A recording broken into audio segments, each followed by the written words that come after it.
बड़ी शानदार तस्वीर थी। मुस्कुराते हुए दोनों एक दूसरे के साथ दिख रहे थे और जिसे एक्टिंग कर रहे थे, मुझे लगता है इनको Oscar for best acting in political drama का अवार्ड मिलना चाहिए। और ये एक दूसरे को देख तो जरूर रहे थे मुस्कुरा कर, लेकिन एक दूसरे को खाने वाली नजरों से देख रहे थे। और ये दोनों इतने घाघ कांग्रेस के पुराने पॉलिटिशियंस हैं, कौन किसको खा जाएगा, नाश्ते की प्लेट की तो बात छोड़ दीजिए, कौन किसको खा जाएगा। और ये तो ऐसे लोग हैं जो डकार भी नहीं लेते हैं, तो खाएंगे, खा भी जाएंगे, डकार भी नहीं लेंगे और सामने वाले को पता भी नहीं चलेगा। देखिए अभी भी कांग्रेस में जो गतिरोध चल रहा है वो खत्म नहीं हुआ। जब इस तरह की फोटो अपॉर्चुनिटी की आवश्यकता होती है तो ये समझ में आ सकता है कि पर्दे के पीछे से काफी कुछ चल रहा है।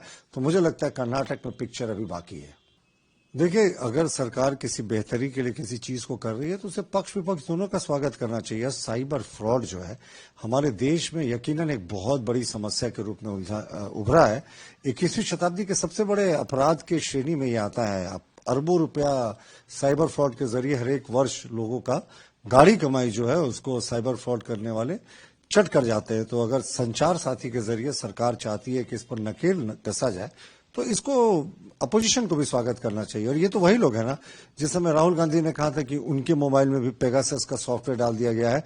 एजेंसियां मांगती रह गई साहब कि अपना मोबाइल दीजिए, हम चेक कर लेंगे, पर उनके मोबाइल में पता नहीं कौन सी तस्वीरें थी, कौन से चैट्स थे जिसके कारण उन्होंने वो मोबाइल कभी हैंडओवर नहीं किया। तो अपोजिशन इसी तरीके के बेबुनियाद आरोप लगाता है। हम कोशिश कर रहे हैं साइबर फ्रॉडस्टर्स पर नकेल कसने की, और ये जो है सिर्फ सरकार का विरोध कर रहे हैं। देखिए एसआईआर के मुद्दे पे कई एनजीओज और विपक्षी दल भी गए थे सुप्रीम कोर्ट ने कहीं रोक नहीं लगाई और कहा कि एसआईआर जो चल रहा है वो ठीक है। सुप्रीम कोर्ट ने कुछ सुझाव भी दिए थे चुनाव आयोग को, उसको अमल करके चुनाव आयोग आगे बढ़ रहा है। तो एसआईआर पे जब सर्वोच्च न्यायालय की सुप्रीम मोहर लग गई है उसके बाद ये सिर्फ फोटोग्राफी के लिए और ये टीवी चैनल्स के लिए ड्रामेबाजी कतई उचित नहीं है। देखिए संसद को एक एक मिनट चलाने के लिए करोड़ों रुपए खर्च होते हैं।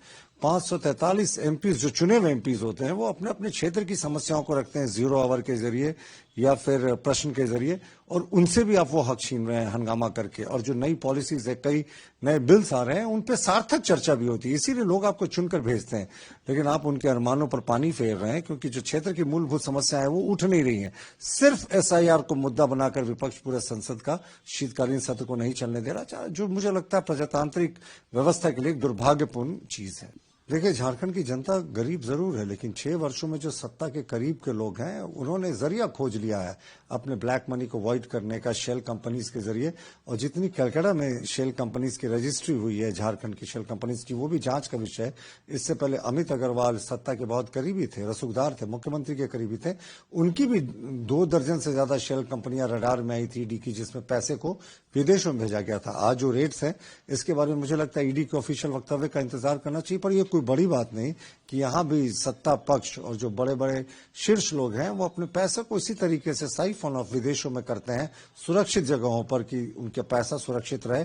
तो ये एक स्कैम हो सकता है। मुझे लगता है ईडी के जो अंतिम ये बयान है उसका इंतजार करना चाहिए। लेकिन जैसी खबरें मिल रही हैं सत्ता के बहुत रसूखदार के विचार इनसे जुड़े हुए हैं।